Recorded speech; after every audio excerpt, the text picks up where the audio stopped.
roi dit à ceux qui étaient là, retirez-lui cette somme et donnez-la à celui qui a 10 fois plus. On lui dit, Seigneur, qu'il a 10 fois plus. Je vous le déclare, on donnera à celui qui a, mais celui qui n'a rien se verra enlever même ce qu'il a. Quant à mes ennemis, ceux qui n'ont pas voulu que je règne sur eux, amenez-les ici et égorgez-les devant moi. Après avoir ainsi parlé, Jésus partit en avant pour monter à Jérusalem. Veuillez vous mettre.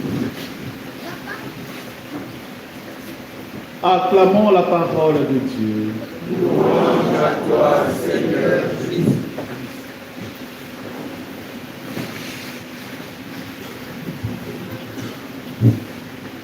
Frères et sœurs, les textes de ce jour nous présentent plusieurs leçons, mais je voudrais m'attarder sur 2 exemples qui sont en lien et qui unissent les 2 textes.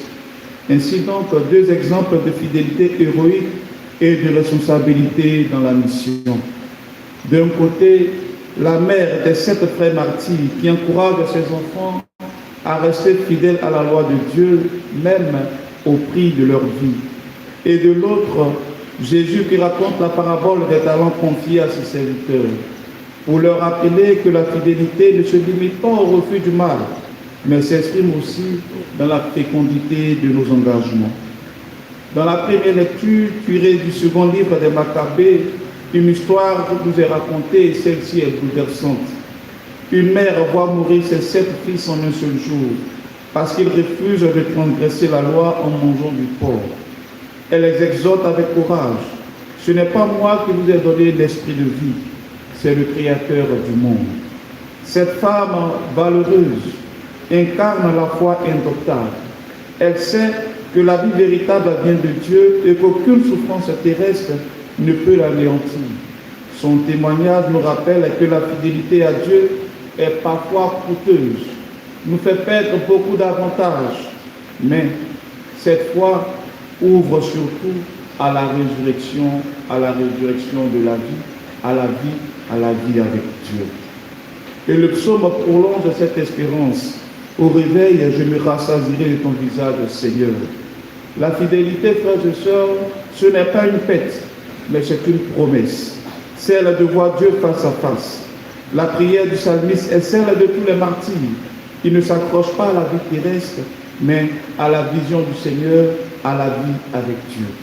Ils vivent sur terre, mais ils sont déjà dans le ciel, car toute leur vie, toute leur espérance est tournée vers cet objectif, être un jour avec Dieu.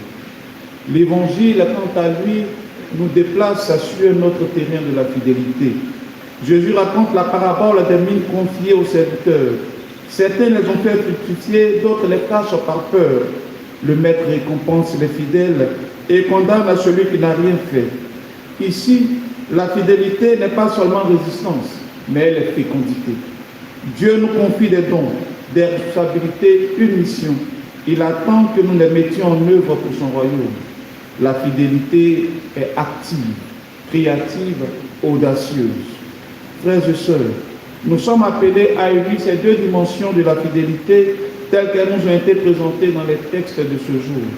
C'est-à-dire tenir ferme dans l'épreuve comme dans la première lecture et oser faire fructifier nos talents comme dans l'Évangile.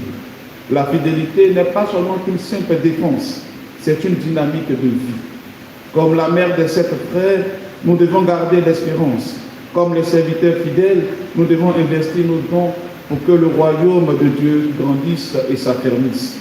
Aujourd'hui, cette parole nous invite à nous poser 2 questions. Quelle fidélité héroïque suis-je appelé à vivre dans les petites et grandes épreuves de ma vie?